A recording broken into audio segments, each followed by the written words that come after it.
তোমাদেরকে এখন আমি গয়া অসত্য চিনায় দেব। এই যে দেখো পাতা, উপরে হার্ট শেপ পাতা, পাতার শেষের অংশটা পুচ্ছটা খাটো, এটা হচ্ছে গয়া অসত্য।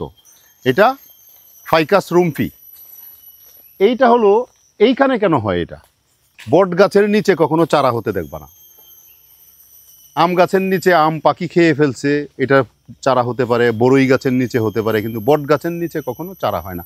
কারণ বটের যে ফল এটা পাখিতে খায়, পাখিতে খাওয়ার পরে পাখির পাকস্থলিতে যে এটা একটা নির্দিষ্ট তাপমাত্রায় ফুটে বয়েল হয়, হওয়ার পরে ওই পাখিটা যেসব জায়গায় যে বিষটা ফেলে পায়খানা করে সেইখানে চারাটা গজায়। অর্থাৎ বটের বীজের অঙ্কুরোদ্গমের জন্য একটা নির্দিষ্ট তাপমাত্রায় ওই বীজটাকে ফুটাইতে হয়। তো এই জন্যই দেখবা যে বট, অসত্য, গয়া অসত্য এগুলা ওই বিল্ডিংয়ের কার্নিশে, না হয় ওই গাছের কুঠুরিতে, না হয় খেজুর গাছের কুঠুরিতে, না হয় তাল গাছের কুঠুরিতে, চিপার মধ্যে এখানে হয়, জাস্ট লাইক দিস। এই যে এখানে পাখি এসে খাইছে, খেয়ে ফেলছে, হওয়ার পরে দেখো এখানে ঘটনাটা কি করছে।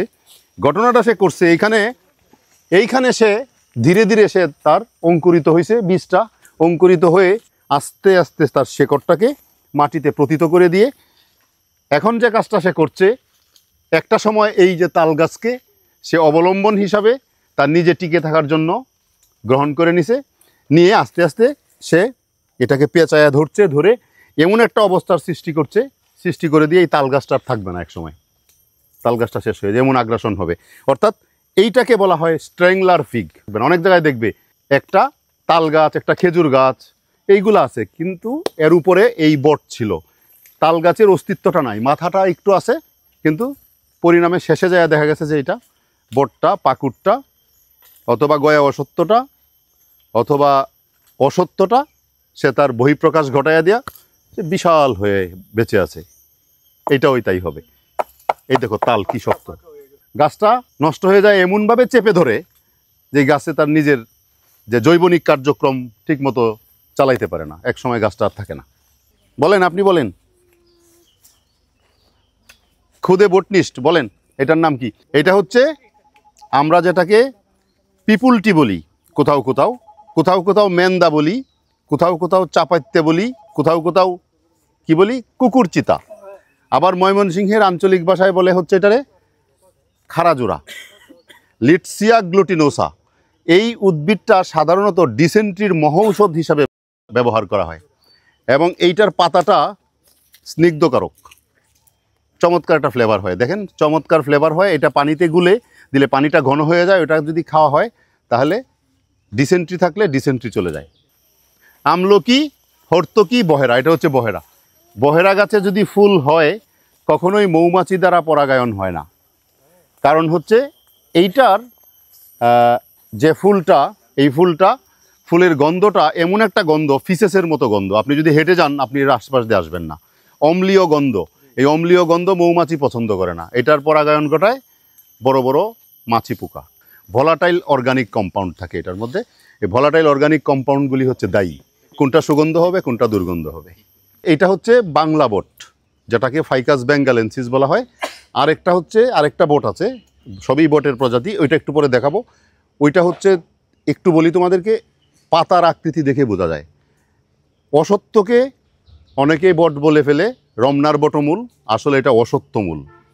অসত্য হচ্ছে পাতাটা ঠিক পানের মতো শেপ, কিন্তু এর পুচ্ছটা নিডিল লম্বা থাকে। আর যেটা পানের মতো শেপ কিন্তু এর পুচ্ছটা নিডিলের মতো না, এটা হচ্ছে গয়া অসত্য।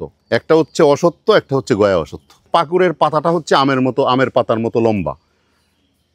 পাকুড়, অসত্য, গয়া অসত্য, বট, তারপরে হচ্ছে যেটা ফাইকাস ইলাস্টিকা, এই প্রত্যেকটা আলাদা আলাদা। পাকুড়টা আমরা খুব কম দেখছি, এই গার্ডেনেও মনে হয় নাই।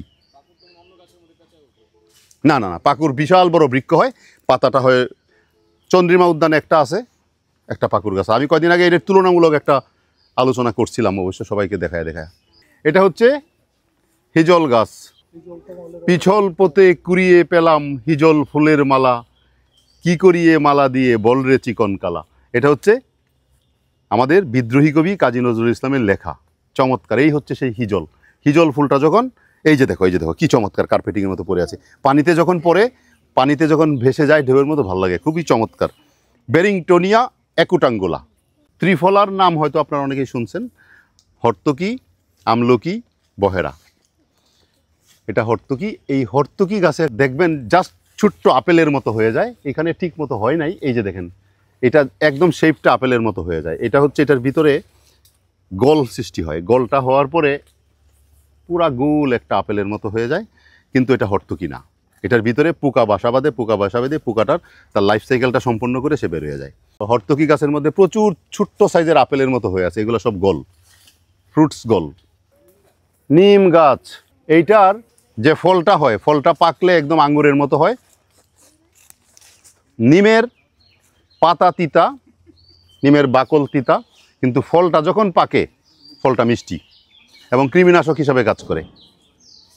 যদিও এই যে ফলটা পাকে নাই, আমার মুখ একদম সমস্ত শরীর মনে হয় তিতা হয়ে গেছে।